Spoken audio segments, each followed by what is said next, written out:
बेटी को बेटी ही रहने दो, दिल छू लेने वाली कहानी। मिस्टर राजेश शर्मा पिछले 5 सालों से अपने बड़े से मकान में अपनी बेटी के साथ हंसी खुशी रह रहे थे।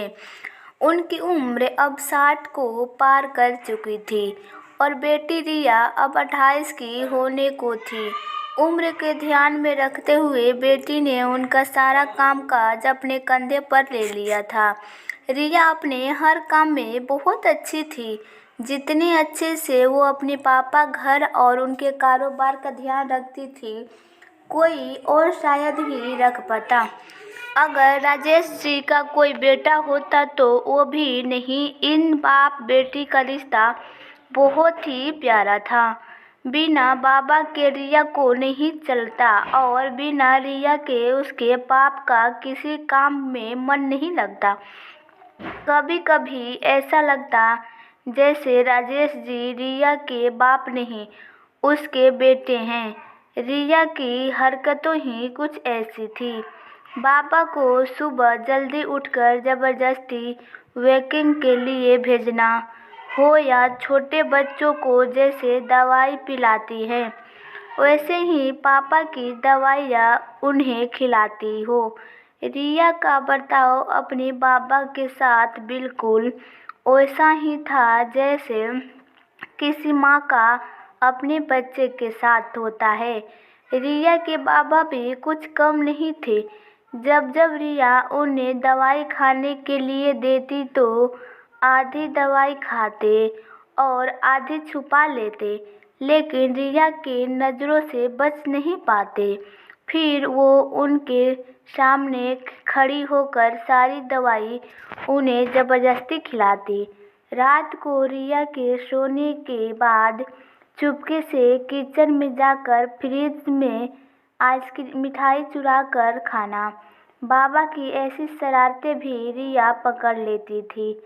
पकड़ जाने पर बाबा पानी पीने का बहाना करते, लेकिन रिया उन्हें समझाती कि मिठाई आपके लिए हानिकारक है। बाबा को याद दिलाती कि पिछली बार उनका शुगर लेवल कितना बढ़ गया था। अपने ही घर में अब मैं मिठाई भी नहीं खा सकता। बड़बड़ाते हुए, नाराज होने की एक्टिंग करते हुए बाबा किचन से चले जाते। फिर रिया उन्हें मनाने के लिए एक मिठाई का टुकड़ा पापा के पास लेकर जाती और फिर वो दोनों उसे आधा आधा बांटकर खाते। दोनों के चेहरे पर बड़ी स्माइल आ जाती। बस ऐसे ही दोनों की जिंदगी हंसी खुशी कट रही थी। उनका घर बहुत बड़ा था, उसमें कई कमरे थे, इसलिए उन्होंने सोचा कि एक किराएदार रख लिया जाए। पैसे के लिए नहीं, लेकिन रिया के ऑफिस जाने के बाद अकेले रह राजेश जी को थोड़ा सा ही सही किसी का साथ मिल जाती। इसलिए जल्दी ही एक किराएदार फाइनल हो गया। उनका नाम अभय सिंह था। उम्र उनकी 50 से 51 की होगी। एग्रीमेंट पेपर बनाने के दौरान पहली बार वो राजेश जी और रिया से मिले। उन्हें दोनों से मिलकर काफ़ी अच्छा लगा और अब अभय सिंह अपनी बीवी के साथ राजेश जी के घर पर किराएदार के तौर पर रहने लगे। थोड़े दिन बीते थे, लेकिन अभय सिंह राजेश जी से अच्छी तरह घुल मिल गए थे। वो दोनों सुबह सुबह अब साथ में ही वॉकिंग के लिए जाया करते थे। कभी वो अभय सिंह के साथ तो कभी उनकी बीवी रिया और राजेश जी के साथ डिनर किया करते थे। एक सुबह जॉगिंग के दौरान अभय सिंह ने कहा कि आप और रिया अकेले ही रहते हैं, आपको तो काफ़ी कुछ मैनेज करना पड़ता होगा। आप कैसे सब इतने अच्छे से संभाल लेते हैं? अजी, मैनेज क्या करना है? मेरी होशियार बेटी के लिए ये कुछ भी नहीं है।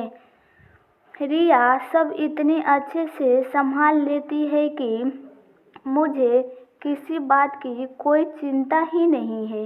राजेश जी ने मुस्कुराते हुए कहा, हाँ वो तो ठीक है, लेकिन जब रिया ससुराल चली जाएगी तब आपके लिए ये सब मैनेज करना बड़ा मुश्किल हो जाएगा। आपका कोई बेटा भी तो नहीं है और आप अकेले ही इतने बड़े घर में रहते हैं। अभी सिंह ने अपना विचार बताते हुए कहा। राजेश जी के चेहरे के हाव भाव बदल गए। वो अभी सिंह से कुछ कहना चाहते थे लेकिन नहीं कहा और बात बदलने के लिए उनसे पूछा, खैर वह सब जाने दीजिए, आपके कितने बच्चे हैं? अभी सिंह ने छाती चौड़ी करते हुए कहा, मेरे 2 बच्चे हैं, दोनों ही लड़के हैं और दोनों ही अमेरिका रहते हैं।